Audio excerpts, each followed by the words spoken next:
Good morning everyone. Sa lahat ng aking fans sa Reels, sa FB Reels, sa TikTok, saka sa YouTube. Sa YouTube, by the way, mayroon akong bagong account din, All The Way 24. Saka sa aking TikTok is Super Makulit. Saka dito naman sa aking Facebook Reels ay Nicandro Aliban. Siya nga pala, ito po yung aking very bad this morning. Kung mahilig kayo maglaro ng games sa may mga mobile app na palagi nilang ina-advertise na kung kuno daw ay kunting laro lang magkakaroon ka na ng 55,000 pesos. Nagulat ako, no? Pero nag-try lang ako kasi malalaman ko kung mga scammer ba talaga to para ma-explore natin, para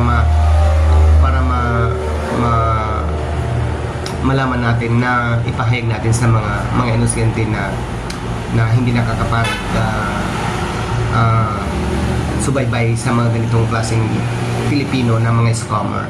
So ito po yun. Ito ay isang candy explosion. So nanood ako, nag-games ako, umabot ng more than 65,000 pesos ang aking nakuha dito sa games nila. So ngayon, ang 55,000 is pwede ka na mag-withdraw. So I try. Kasi siyempre try lang natin para kung magkatotoo ba hindi. Tapos ito po yun. Bago mo withdraw yun, kailangan mag-transfer ka from your GCash account ng ganitong halaga. So hindi ko lang pinakita sa inyo, basta may itong klase. Ito ang tao na naka-receive ngayon umaga ng GCash from my GCash account. So ito po yun, at saka ito yung number niya. At ito, alam ko yung mga pangalan nila kasi ito yung registered number nila.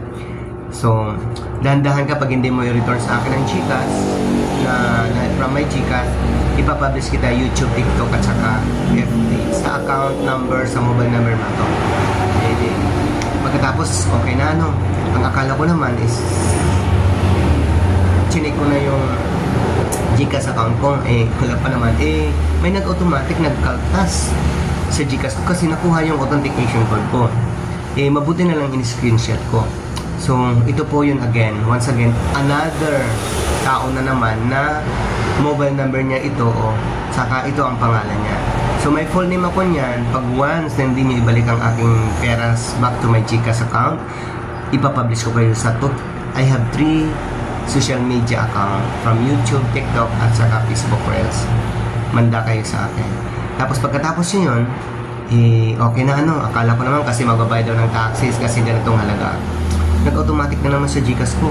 Ang pinapabayaran sa akin dito dahil sabi daw isa 45,000 naka-line up daw yung yung approval ko.